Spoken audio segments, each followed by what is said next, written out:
not exactly sure which branch of engineering I would like to go into.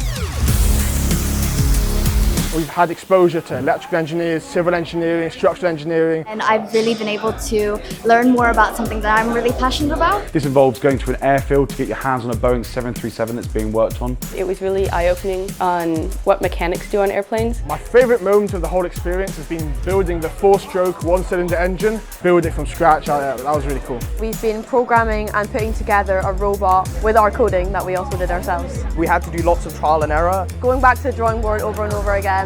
We finally got there in the end, but it's been a really fun process to do it. Engineers solve problems. You take them through the whole design process, had to think creatively, and then you find a solution that works, and then you make it better and better and better.